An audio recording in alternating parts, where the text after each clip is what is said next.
This is 7 National News, and in our top story. The RTA has released the details of its traffic plan for New Year's Eve, with a special focus on managing the area surrounding the Burj Khalifa, the focal point for this year's New Year's Eve fireworks display. As well as deploying round-the-clock buses to transport metro users, the RTA will provide an additional 11,000 parking spots near the events area, including 1,500 at the World Trade Center, 8,000 at Maidan, 500 at the Directorate of Residency and Foreigners Affairs at Al Jafaliya, and 1,000 at Zabil Park. Motorists can also make use of the parking spots in front of Al Wasl Sports Club and use mass transit systems available free of charge. To avoid congestion, about 130 buses will be deployed to transport passengers between the parking areas and the events area. With the RTA expecting about 820,000 passengers to use public transport on New Year's Eve and about 490,000 passengers the next day, the metro will provide non-stop service on New Year's Eve, and the Burj Khalifa Dubai Mall metro station will be closed from 10 p.m. tomorrow to 6 a.m. on Thursday, with passengers advised to use the Business Bay and Dubai Financial Centre stations as an option, where free buses will be operating to the nearest station. Additionally, the pedestrian bridge near the Burj Khalifa on Sheikh Zayed Road will be closed at midnight. Looking onto the roads, and traffic lights in the area will be controlled to ensure smooth flow during peak hours. Virtual messaging signs will direct drivers to suitable alternative routes in coordination with Dubai Police and EMA. Motorists are being asked not to use the two express lanes in both directions of Al Sada Street from Dubai World Trade Center to the Business Bay district, as they are for buses and taxis only.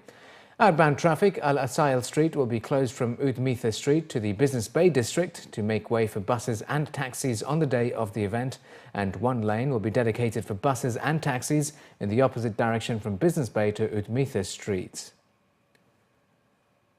The Red Line of the Dubai Metro will offer continuous service starting from 5:30 in the morning tomorrow up to 1 a.m. on Friday. During the birthday of the Prophet, the service will be from 5:30 a.m. on Saturday up to midnight. The Green Line of the Dubai Metro will operate from 5:50 a.m. on New Year's Eve up to midnight on Friday. During celebrations of the Prophet's birthday, the service on this line will be from 5:50 a.m. on Saturday up to midnight. The Dubai Tram will operate from 6:30 a.m. tomorrow up to 1:30 a.m. on Friday. During celebrations for the Prophet's birthday, the tram service will be from 6:30 a.m. on Saturday to 1:30 a.m. On Thursday, public buses and main stations such as the Gold Souk and Al Ghubayba will operate from 5 a.m. to midnight. At subsidiary stations at Al Qusais, Al Quoz Industrial, Satwa and Jebel Ali, this service will be from 5 a.m. to midnight, except for the route C01, which will operate around the clock. Jebel Ali bus station will be operational from 5:40 a.m. to 9:47 p.m. Metro stations feeder bus services at Abu Hail, Al Rashidiyya, Mall of the Emirates, Ibn Battuta, Burj Khalifa and Etisalat will operate from 5:15 a.m. to 1:10 a.m. from Thursday to Saturday. Buses will be in with the metro stations. Additionally, all paid parking zones in Dubai will be free from Thursday to Saturday, except for the Fish Market car park and the multi-storey car park. Ambulatory Health Services, which is part of Siha in Abu Dhabi, has announced operating hours of its healthcare centres across the Emirate for the New Year holiday on the 1st of January. The healthcare centres that will remain open on Thursday, the 1st of January from 12 noon to 8 p.m. include Ittihad and Batin healthcare centres in Abu Dhabi, Madinat Khalifa, Al Bahiyya, Al Maqta and Madinat Mohammed bin Zayed healthcare centres in the middle region, and Al Muwaiji, Al Yahar, Mizyad, Al Masoudi and Naima healthcare centres in the eastern region. Healthcare centres in Suwayhan, Rimah, Al Hayr, Al Quwa and Al Khatim Healthcare Centre will continue to work for 24 hours on the day. Meanwhile, all other HS healthcare centres will remain closed on Thursday the 1st of January before resuming regular working hours on Saturday the 3rd of January. Additionally, it has also been announced that all disease prevention and screening centres will remain closed on the 1st of January and resume regular working hours on Saturday, the Sunday 4th of January. Fog again enveloped parts of the UAE for a second day this morning, reducing visibility on the roads in some areas to less than 100 metres and causing flight delays and cancellations at Abu Dhabi and Dubai airports. Once again, the Ministry of Interior issued a warning for drivers on their Twitter account, urging motorists to take extra caution, warning of low visibility due to fog formation in different parts in Abu Dhabi and highways. Although there was no repeat of Monday morning's closure of Abu Dhabi airport, inbound flights from Qatar, Oman, South Africa and Pakistan and outbound flights to Kuwait, Indonesia, Ireland and France were delayed. Dubai airports also confirmed that flights to and from Dubai International Airport were disrupted due to severe fog limiting visibility, with up to 13 flights diverted to neighbouring airports. The National Centre of Meteorology and Seismology also warned motorists to take extra caution on the roads, as the same weather system will prevail over the country on Wednesday. Fog formation, however, will move eastward, covering Al Ain, Dubai and northern internal areas like Sharjah and Ras Al Khaimah. The Telecommunications Regulatory Authority has launched a white paper on YouTube usage, which comes as part of the UAE social media white papers collection, informing users about the terms and conditions of using social media in the UAE. The information released urges users to exercise caution and ensure that the content they share does not offend public morals and principles of Islam. It was also added that the content must also respect the UAE government, its leadership, political institutions and ultimately the UAE's cultural heritage and social norms and customs. It prohibits users from undertaking predatory behaviour such as stalking or threats. Secondly, users must only upload videos which they have made or which they are authorised to use. Thirdly, they must agree to Google's terms and conditions and the sharing of information. The social networks that are included in the UAE Social Media White Papers initiative are Facebook, Twitter, Instagram, YouTube, Yahoo, LinkedIn, Gmail, Microsoft Outlook, Apple Store, BlackBerry and Kik. The University of Dubai has announced plans to open its Entrepreneurship and Innovation Centre in January in partnership with the San Diego State University Centre for Information, Convergence and Strategy. According to a report by a state news agency WAM, the new centre aims to provide an incubator environment for innovation and research.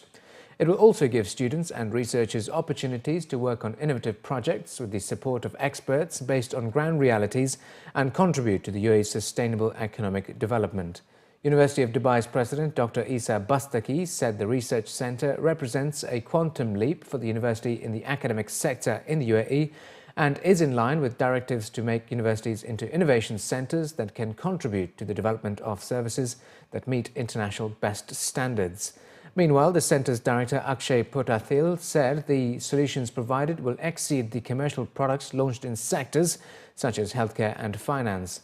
As the centre will focus on areas of tourism, healthcare, security, information technology, trade and finance, it will provide a strong platform for long-term sustainable economic development and create new sources of income.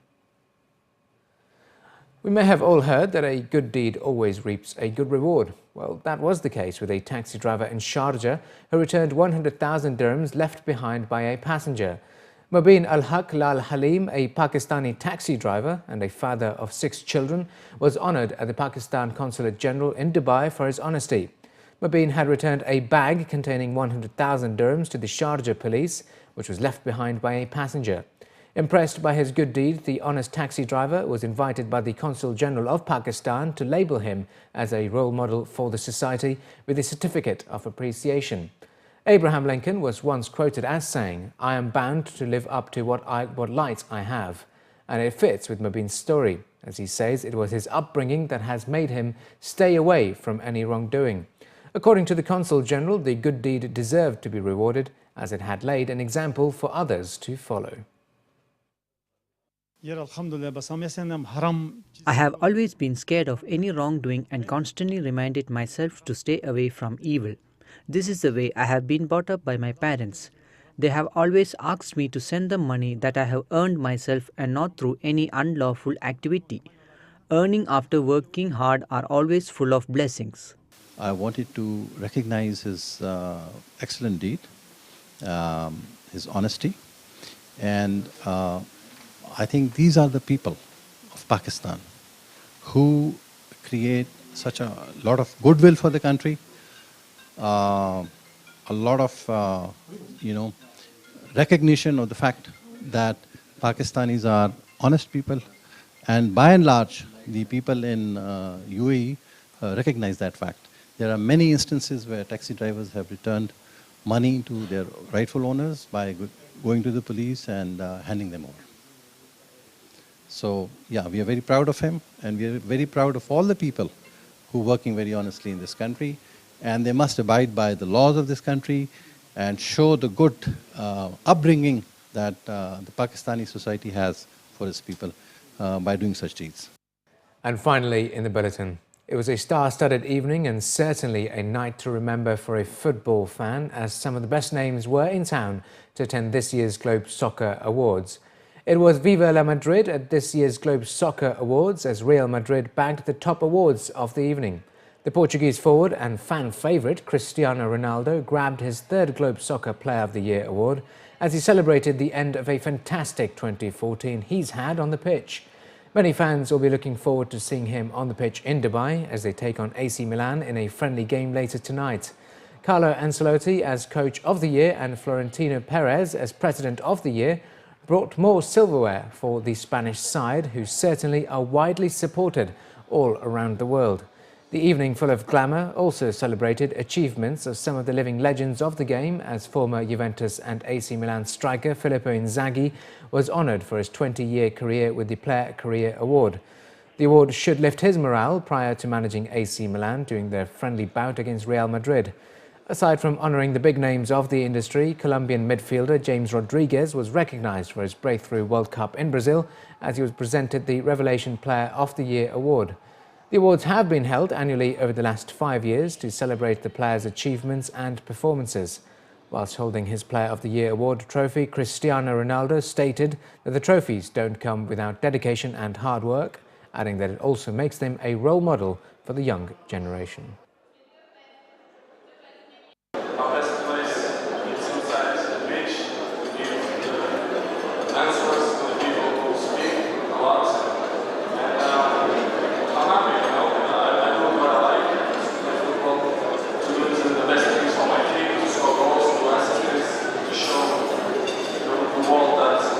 We are